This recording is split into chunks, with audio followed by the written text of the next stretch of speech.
In today's Leeds news, FA Cup VAR news, Arsenal weigh up Meslier move, Struijk interest increases, Leeds interested in fullback, and Leeds at risk of losing Tanaka.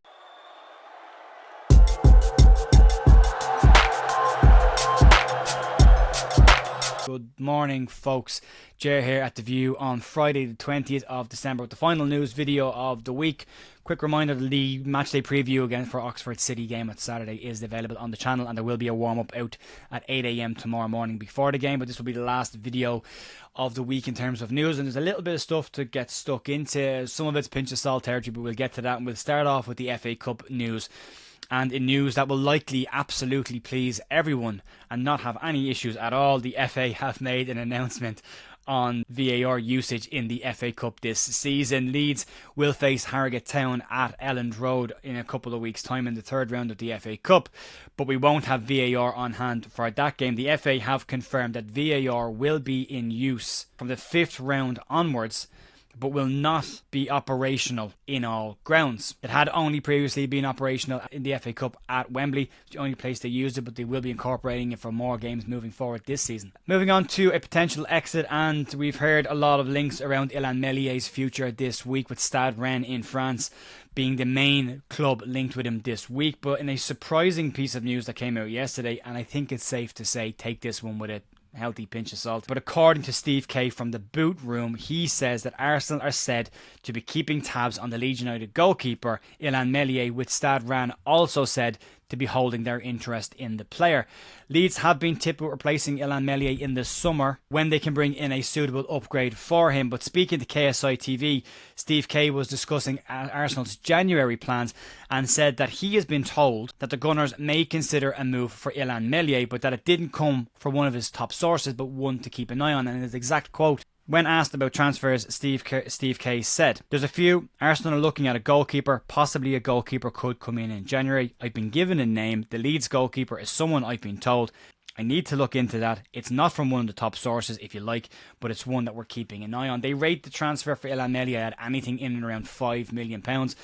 Stade Rennes' number was said to be in and around the £10 million mark. It'd be interesting to see where that one lands. But given that Arsenal only brought in a new goalkeeper last year, and they sold Aaron Ramsdale, who I personally think is a very, very good goalkeeper and possibly a better goalkeeper than Meslier, it seems an unusual move for them to make, unless it's a backup. And Meslier has spoken in the summer when linked with Chelsea and said that he's not going to any club to be a number 2 goalkeeper. So it'll be an interesting one to keep an eye on with that one. And moving on to other interest in Leeds United players and in the defensive areas, and Pascal Struijk had been linked with a move earlier this week to Brighton and Hove Albion, but now according to Cod Offside, so pinch of salt on that one as well, they claim that more sides are now interested in the Leeds United centre-back. Earlier this week we were told there was a story linking Brighton with a move for the Leeds United centre-back, but now according to the publication, Brighton are not the only ones and have been joined by Tottenham Hotspur and Wolverhampton Wanderers in a move. The report says that Leeds don't necessarily want to sell the player, but that they could agree to a sale should it be a substantial upgrade on what they paid for him and bring in a hefty amount of profit.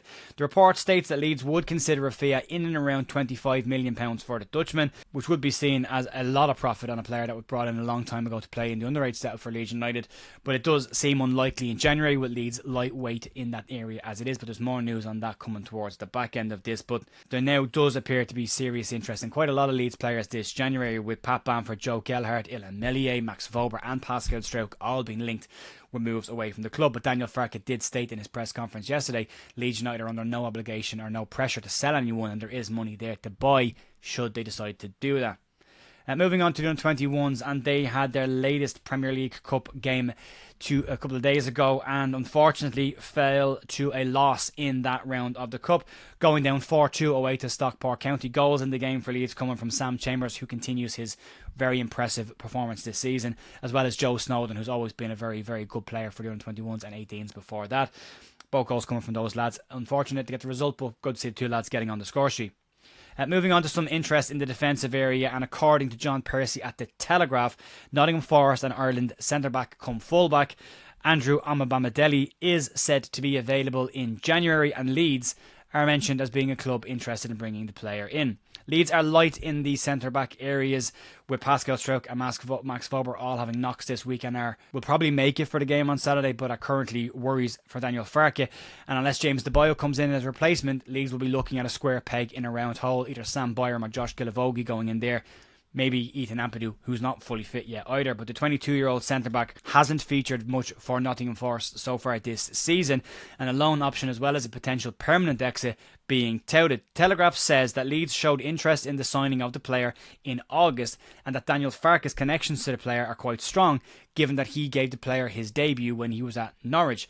With Max Wöber continuously being linked with a move away from Leeds United, and given the stop-start nature of his season and not being really available because of injury, Leeds could decide to take the money for Wöber in January and see him move off to Red Bull Salzburg, and then possibly bring in Omobamidele as a backup option for the two strikers that they've got two centre-backs that they've got right now, and potentially even compete to play in those positions should there be any injury or suspensions for those players. So, and the fact that he can also play in the fullback area as well gives Leeds a little bit more room to play around with in an area of the park we're quite light in at the moment. So an interesting one to keep an eye on. He's been very, very good for Ireland. He's very good when he plays for Ireland. Hasn't gone well for him, particularly at Nottingham Forest. Did very well at Norwich. And it could just be a case of just the wrong club and just not fitting. And there's been a huge amount of churn of players at Nottingham Forest, and they're having a very, very good season this year with a lot of players that have come in. So he may have just come in at the wrong time. Interesting to see what Leeds will do with him if he did come into Leeds. But given there was interest in the summer, Daniel Farke likes to go back for players if he likes them. Maybe Omobamidele is exactly what Leeds United are looking for, and that to cover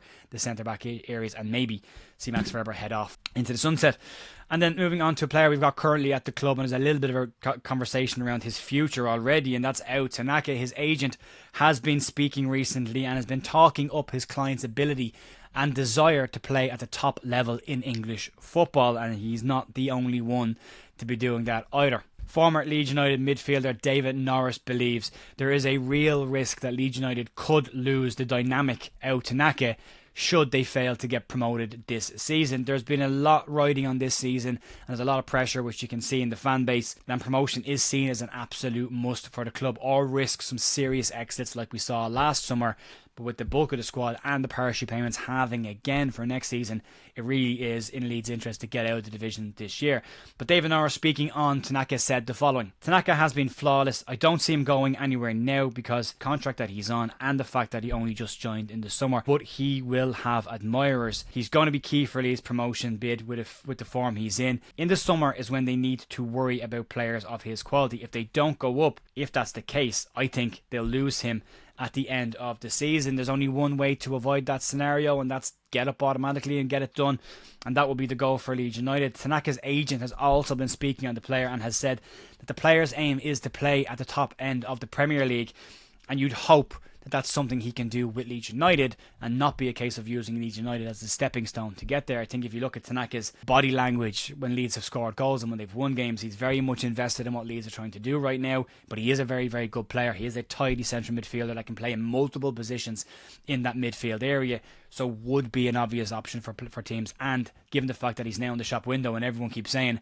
how did Leeds find this player when nobody else did? Well, now they're all very aware of who he is and what he's capable of, so there will be eyes on him, and he won't be the only one. There's a lot of players in that Leeds squad could easily be picked up if Leeds don't get promoted, so they really, really need to do that, and they can do that tomorrow by going out and putting a number on a board against Oxford and making a bit of a statement at home again in the league. Leeds' fantastic home record, and again you can watch the preview that myself and Andrew Stats Dalton did last night on that, and we'll be back in the morning for the warm-up. But that will be it for me today, folks. Massive thank you as always for supporting the channel and watching the content. Stick a like on the video on your way out if you don't mind, and I will be back in the morning for the warm-up. I will see you then. Have a great rest of your day. Talk to you soon.